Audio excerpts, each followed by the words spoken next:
If things don't work out with him, you're next in line, she said like it was a compliment. I removed myself from the waitlist that night. She went through 5 guys in 1 month. Now there's no one left, and she's begging me to give her another chance. Hey viewers, before we move on to the video, please make sure to subscribe to the channel and hit the like button if you want to see more stories like this. Thanks. Hey Reddit, buckle up because this one's a doozy. I'm 29, work as a project manager in a mid-sized city, and for the past 2.5 years, I thought I had a solid thing going with my girlfriend, Sarah. We met through mutual friends at a casual barbecue. Nothing dramatic, just easy conversation that turned into dates, then moving in together after a year. I was all in from the start. Loyal doesn't even cover it. I was the guy who showed up every time. Looking back, I see the red flags now, but at the time, I chalked them up to her free spirit personality. Sarah's 27, works in marketing, and she's always been the type who thrives on excitement. Spontaneous road trips, late night parties, that kind of thing. Me? I'm more steady. I like planning ahead, building something real. But I made it work for her. When her dad got sick last year, I took time off work to drive her to appointments, handled the bills so she wouldn't stress. I even dipped into my savings to help her pay off some credit card debt from a failed side hustle she had going. You're my rock, she'd say, and I'd believe it. But over time, things shifted. She'd start comparing me to other guys, subtly at first. Like, we'd be watching a movie, and she'd point out how the lead actor was so adventurous, then glance at me with this half smile. Or on social media, she'd like posts from these influencer types, guys with flashy cars and travel pics. I brushed it off. Everyone scrolls mindlessly, right? Then came the emotional distance. She'd cancel our plans last minute for girls' nights that stretched into the early hours. Texts would go unanswered for hours, and when I'd ask, it'd be, "Oh, just busy with work stuff." I felt like I was fading into the background, but I didn't push.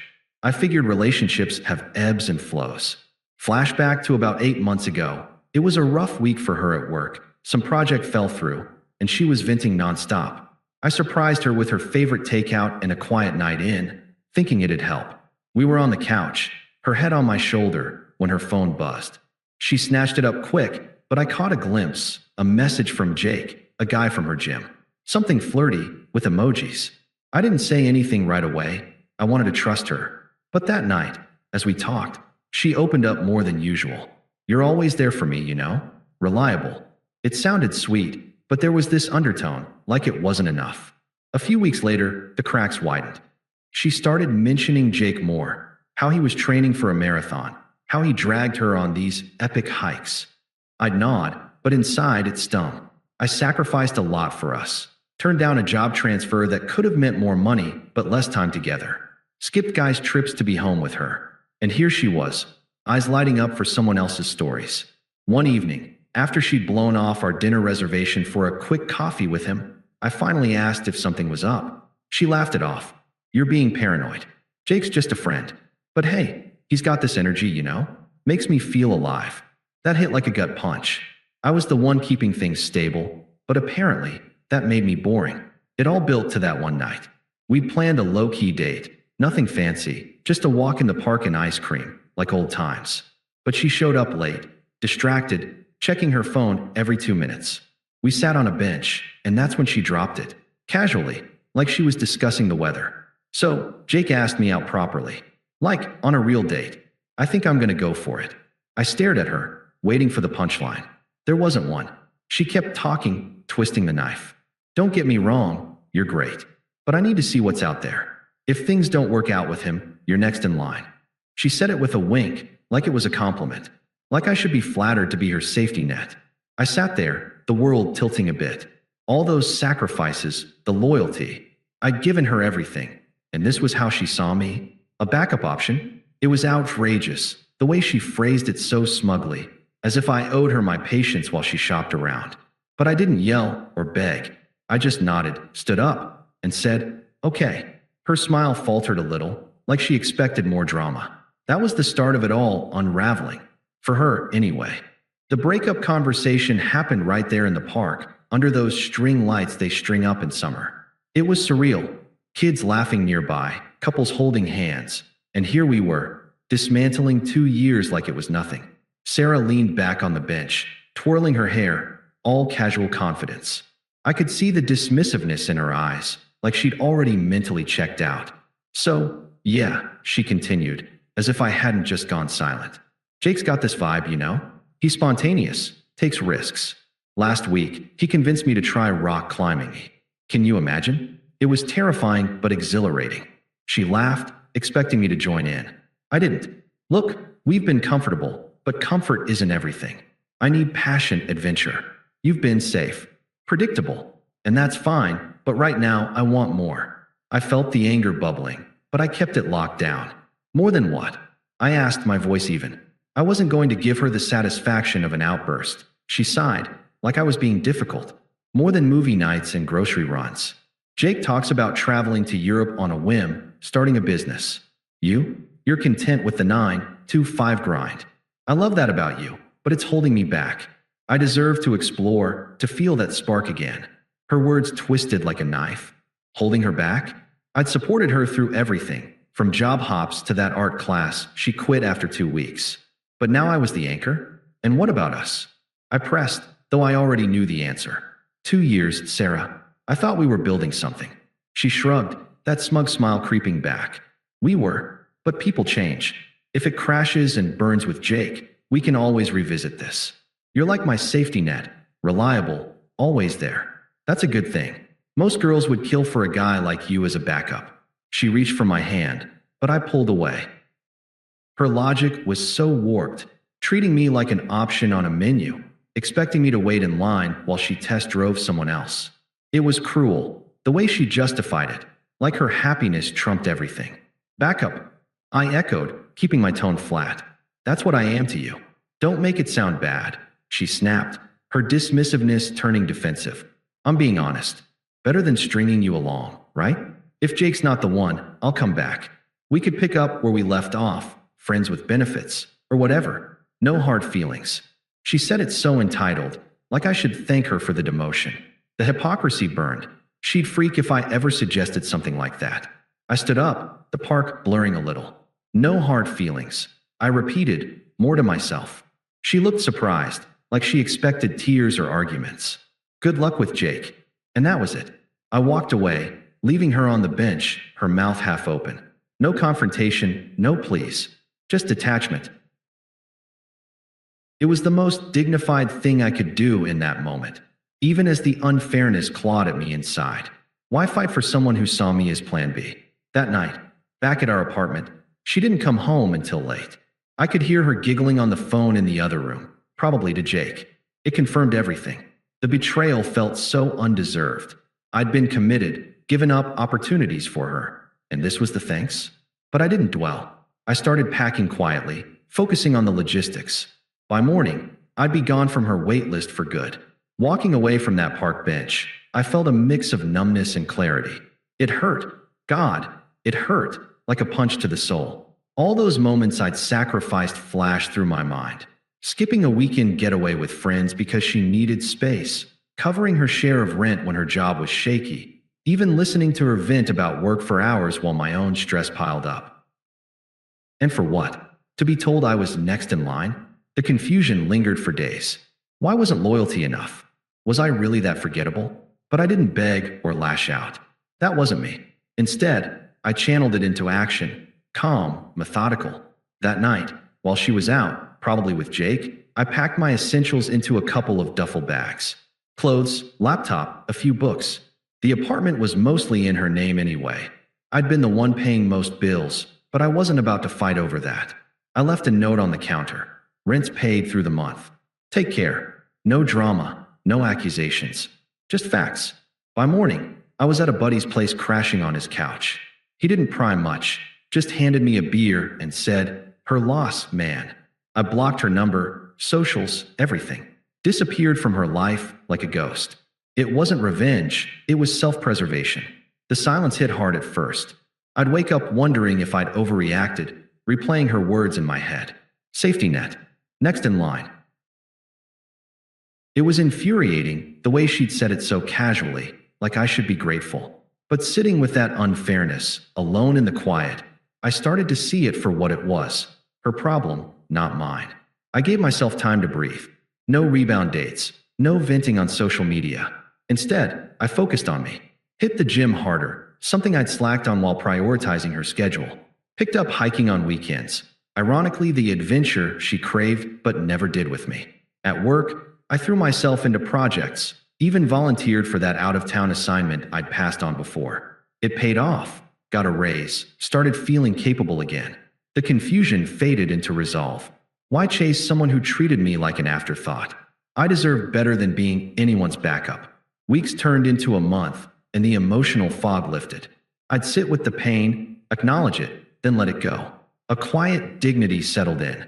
No need for outbursts when actions spoke louder. I rented a small place downtown, nothing fancy, but mine. Furnished it simply, started cooking meals I'd always wanted to try. Friends noticed the change. "You seem lighter," one said. And I was. The betrayal still stung in quiet moments, but it fueled growth, not bitterness. I wasn't waiting for karma or closure. I detached, walked away, and built my own path. Little did I know, her world was about to implode without me holding it together. That's when karma started creeping in, slow at first, then like a freight train. I didn't seek it out. Hell, I wasn't even checking up on her. But in a city this size, word gets around, especially with mutual friends. At first, it was just snippets from group chats I'd muted but not left. Heard Sarah and Jake are official now. Fine, whatever. I kept building my life. Landed that promotion, started a side gig consulting on projects, even joined a hiking group where I met people who valued reliability without calling it boring. About a month after I left, the first cracks showed. A friend mentioned offhand that Jake wasn't who he seemed. Turns out, he was still seeing his ex on the side. Sarah found out when the ex showed up at their epic weekend getaway. Screaming match ensued. Jake ghosted her after that, blocked her everywhere. She posted vague stories online about learning from toxic people, but our mutuals saw through it. Then she jumped to guy number 2, some barista she met at a coffee shop, all tattoos and poetry. Lasted a week before he bailed, saying she was too intense. Number 3 was a co-worker, flirty office type, who used her for a promotion hookup, then ignored her at work. That one cost her professionally. Rumors spread, and her boss put her on probation for distracting drama. By the end of that month, she'd burned through 5 guys total. Number 4 was an old flame from college who turned out to be married. His wife found out, blasted Sarah on social media, and suddenly her friend circle shrank. Mutuals started distancing themselves. One told me, "She's spiraling mad," posting desperate thirst traps, calling people at 2 a.m. The 5th was a random app date who straight up scammed her out of a few $100 for concert tickets that never materialized. She was left broke, isolated, her reputation in tatters. Job performance tanked. She got demoted, couldn't afford the apartment alone, had to move back with her parents. It was ironic, watching from afar how her quest for excitement left her more unstable than ever. All those options she chased, they discarded her just like she discarded me. I didn't gloat, it just confirmed I'd dodged a bullet. But damn, it felt earned, seeing her unravel from her own choices. The unfairness of it all had lingered with me those first weeks. Why did she get to treat me like that and skip off? But as her downfall played out, I sat with it less. My days were full. New apartment overlooking the park, weekend hikes turning into real adventures, even started dating casually, no rush. The silence I'd chosen wasn't empty anymore. It was peaceful. Karma didn't fix the hurt, but it balanced the scales a bit, letting me close that chapter without regrets. It started small, about 2 months after the park bench. I'd unblocked her temporarily to handle some shared mail that got forwarded. Mistake, maybe, but I wanted closure on logistics. First text came in like nothing happened. "Hey, stranger, miss our movie nights?" Smiling face with smiling eyes, I didn't respond. A day later, "Come on, don't be like that. We were good together." Ignored. Then the calls began. Voicemails at first, sweet and manipulative. "I know I messed up, but Jake was a phase. You're the real deal. Let's grab coffee." I stayed silent, but she ramped up. Showed up at my old work one day. Thank God I'd switched offices. A coworker texted me, "Your ex is here looking for you. Seems upset." I told them to say I didn't work there anymore. That's when her family got involved. Her sister, Lisa, always rude, the type who mocked my boring job at family dinners, called from a blocked number. You think you're too good now? Sarah's hurting because of you. Man up and talk to her. I hung up mid-sentence. Her mom emailed, family sticks together. Give her another chance. She's learned her lesson. Toxic as hell, like they forgot how she'd humiliated me. The attempts got more desperate. A week later, she texted a wall of apologies. I was stupid. Those guys were nothing compared to you. Please, let's meet. I need you. When that got no reply, the tone shifted. Angry voicemails now. How can you just ghost me? After everything? You're being childish. Hypocrisy at its finest. She'd done the same to me emotionally for months. Then she showed up at my new place. Must have gotten the address from a mutual. I opened the door to her standing there, makeup smudged, looking frantic. Please, she said, voice cracking as she pushed past the threshold before I could stop her. Just hear me out. Those 5 guys. They were disasters. Jake cheated. The barista ghosted. The coworker used me. My ex's wife went crazy. And that last one stole from me. I'm broke, alone. My job's hanging by a thread. I see now you were the stable one. We can fix this. I stood there, arms crossed, feeling nothing but detachment. Sarah, you made your choices. She paced the living room, gesturing wildly. But I didn't know. I thought I needed excitement, but it was all fake. You're real. Remember how you'd always be there? I need that now. Give me another chance. I'll change. No more options, just us. Her words echoed her old twisted logic, now flipped in desperation. You said I was next in line, I reminded her calmly. I removed myself from that. Tears streamed down her face. That was a mistake. I was smug, entitled, I admit it. But everyone's abandoning me. Friends won't answer. Family says I brought it on myself. Please, don't be like them. When pleading didn't work, the anger boiled over. Fine, be heartless. You think you're better off? Enjoy your lonely life while I suffer. You owe me for all those years. I shook my head. I don't owe you anything. Escorted her out, locked the door. The calls kept coming. Dozens, escalating to rants about how I'd ruined her. Her sister showed up once more, banging on the door. You're a jerk for ignoring her. She deserves better. I called building security. It was exhausting, but I held firm. No sympathy, no engagement. Her power over me was gone. This was just noise now. The final nail came at our mutual friend Tom's wedding, for months later. I debated going. Knew she might be there, but I wasn't hiding anymore. Walked in with my date, Anna, someone I'd met through hiking. She's kind, adventurous in a grounded way, and we'd been seeing each other steadily. The venue was this elegant garden setup, string lights everywhere, ironic echo of that park bench. I was in a sharp suit, feeling good, new job title, side gig thriving, even planning a solo trip abroad. Sarah spotted me during cocktails. She looked rough, hair unkempt, dress ill-fitting, alone at a table. Mutuals had whispered she'd crashed and burned further, lost the job completely, living with parents, no social life left. She approached hesitantly, glass in hand. Hey, didn't expect to see you here. I nodded politely, introducing Anna. Good to see you, Sarah. Kept it professional, like closing a deal. She glanced at Anna, jealousy flashing. Can we talk? Alone. Anna squeezed my hand and stepped away gracefully. Sarah leaned in, voice low and desperate. Look, I know I've been blowing up your phone, but seeing you now, I get it. I threw away something real. Those guys destroyed me, one after another. I'm in therapy, trying to fix myself. Please, one more chance. I'll be the partner you deserved. Her hypocrisy hung in the air. She'd never valued me until her options vanished. I mirrored it back calmly. You said I was your backup, that you needed more than safe. Well, I found more, without waiting in line. She winced. I was wrong. Cruel. But we've got history. Don't end it like this. I looked around. The happy couples, the life I'd built. History's just that, Sarah. I've moved on. Built a career I love. Met someone who sees me as first choice. You're not part of this anymore. It's irrelevant. Tears welled up. Irrelevant. After everything. Facts are facts, I said firmly, realist mode kicking in. You chose excitement over loyalty. Now I'm choosing peace over chaos. No sympathy, no sorry it didn't work out. Just truth. She stepped back, deflated. So that's it. You're done. Completely. I walked away, rejoining Anna. Sarah left early, alone. Later, text stopped. No more pleas, no anger. She'd shown her true colors one last time, but I was evolved, free. The betrayal that once infuriated me, now a distant lesson. I'd upgraded, thrived, while she faded. Satisfying? Absolutely. But mostly, it felt complete. Thanks for watching.